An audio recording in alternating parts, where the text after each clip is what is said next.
Todo tulog. Saan pumunta? Meow. Huwag mo kumamiyaw-miyaw dyan! Sinasabi ko sa'yo! Bumalik ka rito! Nay, Saan ka pumunta? todo gising kayo? Sinasabi ko, bumalik ka rito! Tinignan ko lang, isasarado ko. Ako ba talaga sinusubukan mo? Bumalik ka rito! Sinasabi... Lalaro ka na naman eh! Flashback. Bunutin yun, ha? Kapag naman nabunot nyo na wag nyo na itong ibabala kasi mas... End of Lalaro ka na naman eh! flashback. Sinasabi ko eh. Bumarito ka! Gusto ko na nga matulog eh. Nahantok na nga ako eh. May bago ka na palang mga tropa, ah. Ano bang pake ko? Eh di magsama-sama kayo.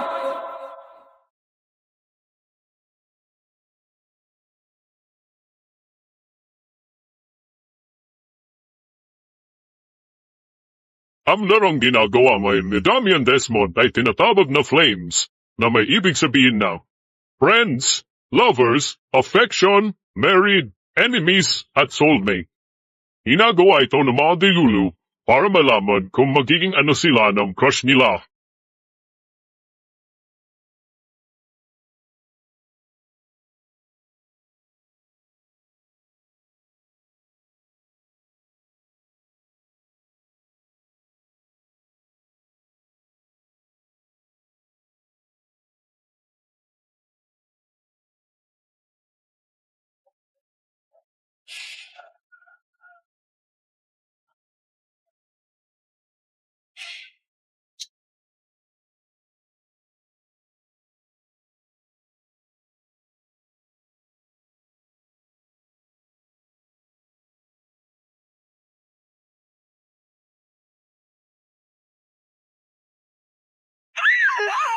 Nakakainis! Nakakainis! Ano nga pangalan ng tatlo? Arnold. Ready. Patelsius.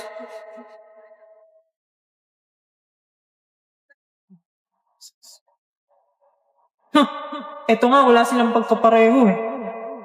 Ito yung nagbigay ng bulaklak sa kanya, di ba?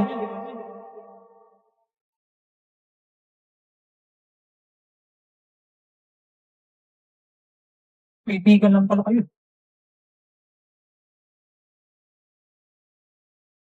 Paano magiging masaya? Nakakabwisit kayo lahat.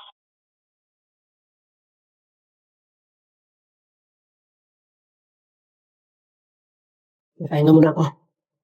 Baka makumatos na ako eh.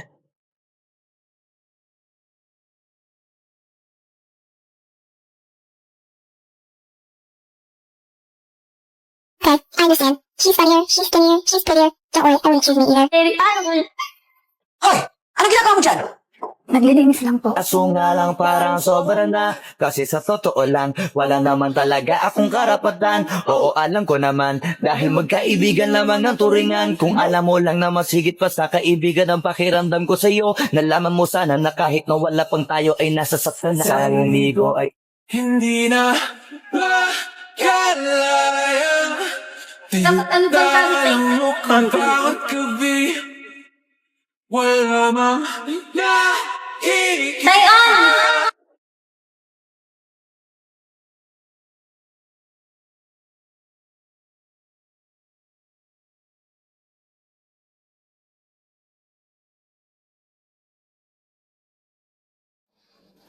Yan na naman. Lagi ko na lang napapanaginipan yung babaeng kulay pink ang buhok.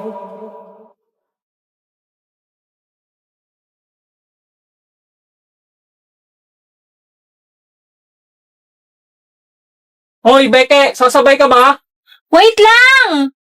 Wag na, tagal mo magayos. Para? Hindi na makalaya. Tintalong wala mang na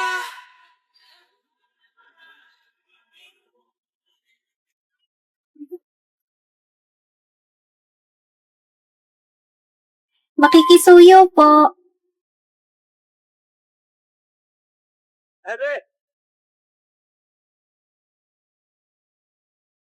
Yeah, bayad po. 2 estudyante.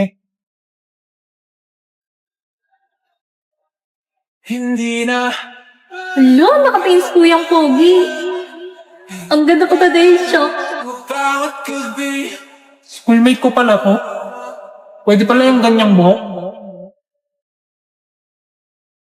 Yung aso kong si Max sumusunod sa akin pag sinasabi kong sit, tsaka roll. Kaya niya rin mag-handshake. Ako nga nakakasakay sa aso ko eh. Ito oh. Oh. Eh ano naman, maliit ka kasi kaya ka nakakasakay sa aso mo. Di naman nakakabilib yan. Hindi pala nakakabilib ah. Yung aso ko kayang maghugas ng pinggan. Fake news! Halatang sinungaling ka, forger! Oo nga, saan pruweba mo? Ito oh. Imposible! Paano nangyari yan? Ha? Endorser na rin pala ng shampoo aso mo. Di mo kami maloloko, alam kong AI yan. Ang galing mo, boss. Akin na nga. Wow, Anya, ang galing naman yan. Anong gamit mong app? Ito oh. AI Marvels, tsaka AI Riz. Pahiram ako ah, patry. Bakit? Paghuhugasin mo rin ng pinggan yung aso mo? Ito mas exciting kaysa dyan. Ayan o. Ay, nagag sila. Ngiting-ngiti pa si Damian, no? Hoy, barayin mo nga yan! Kadiri! Mas imposible mangyari yan, no? Hindi ko yayakapin yung hampas lupang yan. Grabe ka naman sa akin, Sion Boy. Operation Pakikipagkaibigan. Wala nang pag-asa. Hala ka, pinayak mo, Damian. Dapat lang sa kanya yan, no? Uy, huwag ka Sinungaling naman kasi magbe. siya. Oo nga. Ang hirap! Ma, pwede pa tulungan mag-aral. Anong subject ba yan, Anya? English po, tsaka math. Ate, surprise! Hala, Yuri! Bibisita ka pala, hindi ka nagsasabi. Surprise nga, ate. Tamang-tama, Yuri. Pwede mo bang i-tutor ulit si Anya? Magaling ka naman eh. Sige, ate. Basta request mo eh. Ay, nako. Hirap pa naman turuan ng batang to. Busy naman si ate. Hindi niya makikita.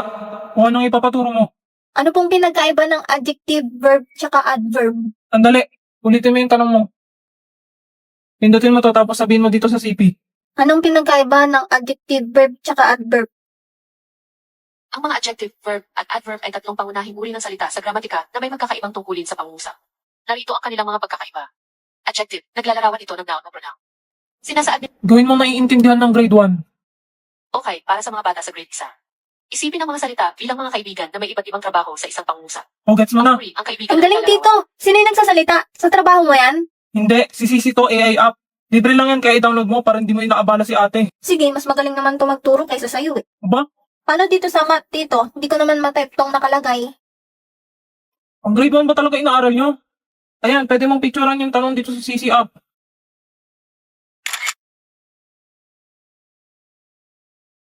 Solve the square root of x minus 3 to the power of 2 is equal to 1. To solve for x, we need to isolate Alang galing! Magmerienda muna kayo. Yes, namiss ko luto mo ate. Hala, Yuri, Wala ano ko nangyayari intindihan sa'yo? dito. Sisi, anong gagawin kapag na-food poison ng isang tao? Yes, Wala wala na na yung bibig niya. Agad tawagan ang isang daan at gawin ito o dalhin agad sa Yuri! Yuri, huwag ka sasama sa liwanag. Dali natin sa ospital si Tito. Ang paggamot Hi! Ako nga pala si Kat. Student ako sa Hamilton Hall. And sadly, secretary ng klase. Meaning, ako ang tagasulat ng lahat.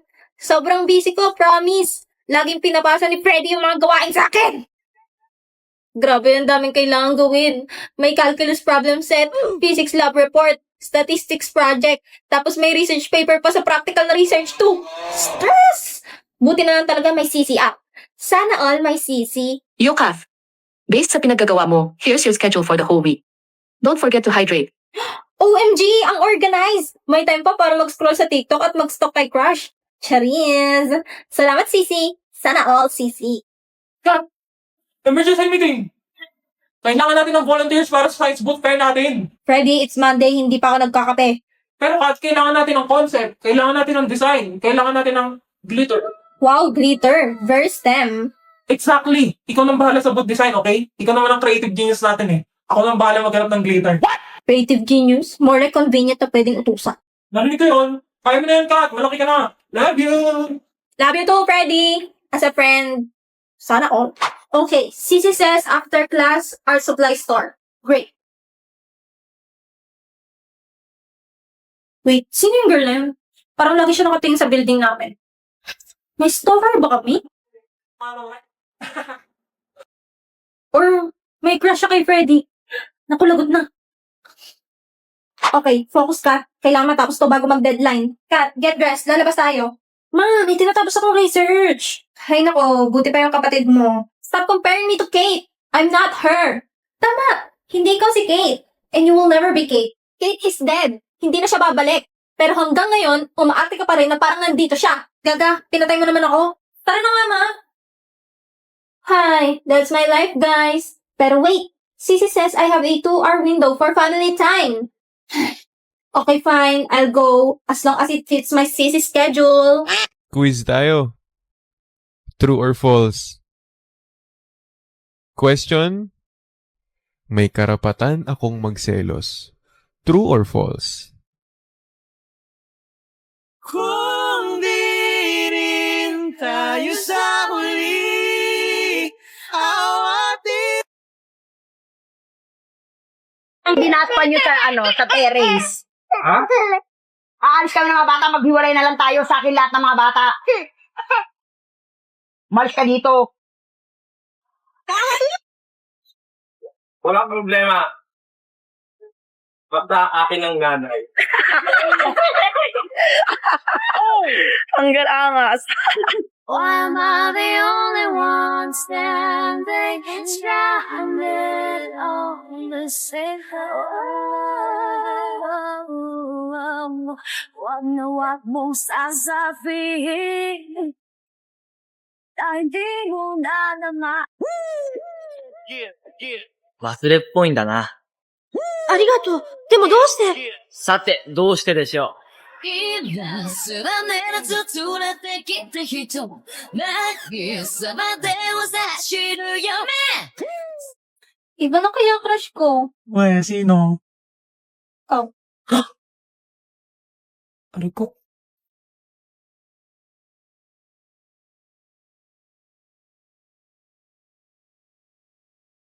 Iniwan na naman ako ng dalawa. Crush ako ni Becky. Ang paligid, kung bawat tao ay puno ng pag-ibig. Ba't nandito ka na naman? Eh, ikaw, ba't ka nandito? Good morning. Sabi nga ako partner ni Forger. Ako na. Di ba kanya? Hi, Becky. Maganda ang paligid, kung bawat Tabi, ako partner ni Anya. Alis na dito. pag-ibig. Ay, di ko pinansin. Even tayo partner. Paano si Emil? Ubayan mo na yan. Ano ba nangyayari sa inyong dalawa? Basta, huwag ka sasama sa amin ha. Di wag. Ano nga sinusubok mo ako ha? Go back to your seats. Class will begin.